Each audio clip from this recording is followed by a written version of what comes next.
si du moins tes gens se sont abstenus de femmes.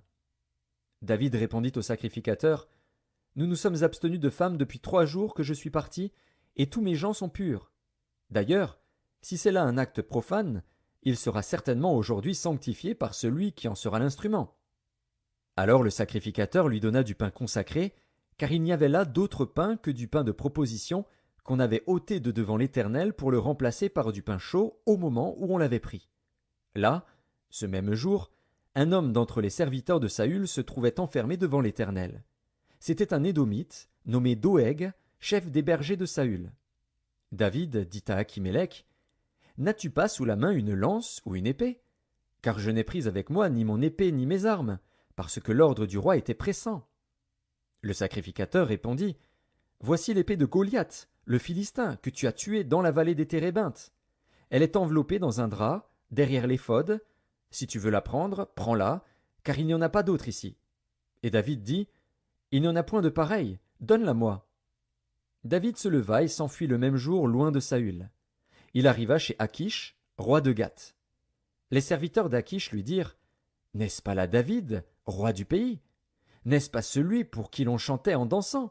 Saül a frappé ses 1000 et David ses 10 000. David prit à cœur ces paroles, et il eut une grande crainte d'Achish, roi de Gath.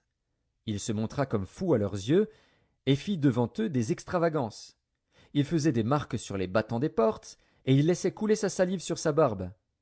Achish dit à ses serviteurs, Vous voyez bien que cet homme a perdu la raison. Pourquoi me l'amenez-vous?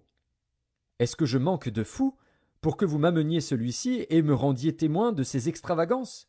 Faut-il qu'il entre dans ma maison? 1 Samuel, chapitre 22.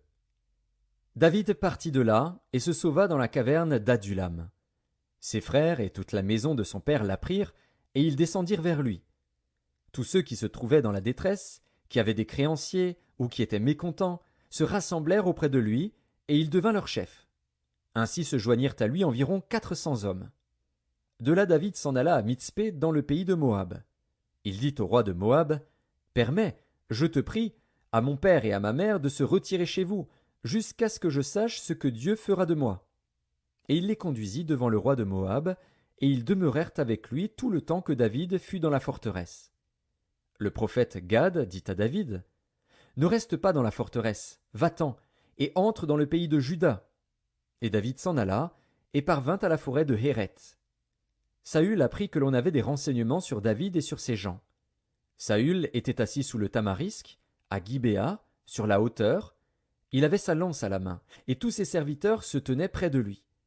Et Saül dit à ses serviteurs qui se tenaient près de lui, Écoutez, Benjamites, le fils d'Isaïe vous donnera-t-il à tous des champs et des vignes?